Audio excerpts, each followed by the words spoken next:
Jeudi 10 novembre 2022, bonjour à toutes et à tous et bienvenue dans l'édition de la revue de presse française sur la RVS. Ici Annick Lalena à la présentation, Monsieur Wourzana au console technique. Comme toujours, on a le journal L'Express et Midi Madagascar, mais avant tout, je vous invite à suivre jusqu'à la fin cette édition. À l'une du journal L'Express de Madagascar, délestage persistant, suspicion de sabotage à la Jirama.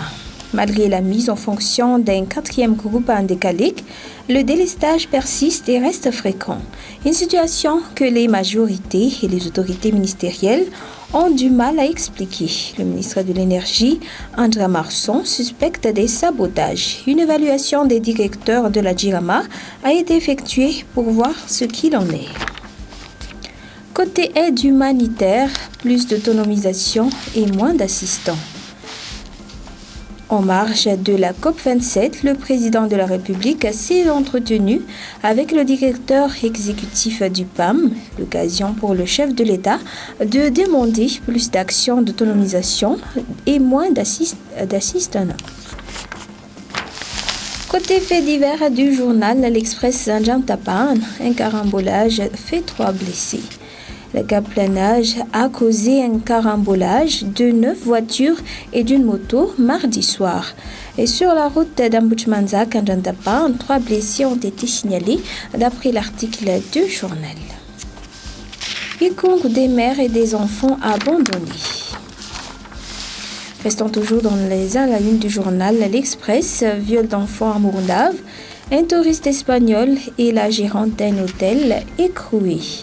Venu se baigner avec sa famille, un gamin de 6 ans a été violé puis tué dans un hôtel. En actualité économie, action climatique, hausse en perspective du financement des pays francophones.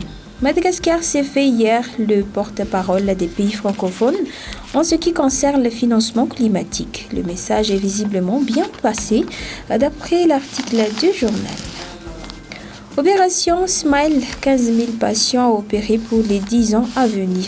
En marge de son 40e anniversaire, l'opération Smile ambitionne de fournir des soins chirurgicaux adéquats avec des soins complets à plusieurs bénéficiaires, d'après l'article du journal L'Express. Poursuivons par le journal à midi Madagascar à la une, Nandraduel et cité Niranjiana Solniek. Lutte d'influence auprès de l'Arabie Saoudite. Et dans l'actualité économie, exportation de conteneurs de Black Ice refoulés en Europe.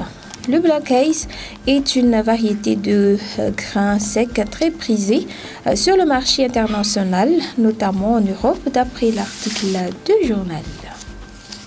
Midi Madagascar nous informe aussi sur l'opération Smile, 2 millions de dollars d'investissement annuel pour les victimes de fente labiopalatine.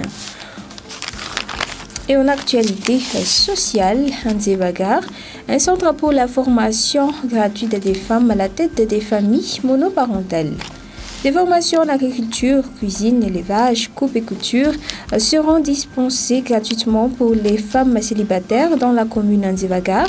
La construction de l'infrastructure dédiée à cet effet est prévue avant la fin de l'année, d'après l'article du journal.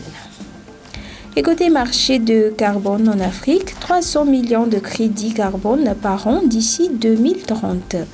Une nouvelle initiative pour les marchés du carbone en Afrique a été inaugurée mardi dernier. Elle entend débloquer 6 milliards de revenus à l'horizon 2030, d'après l'article du journal L'Express.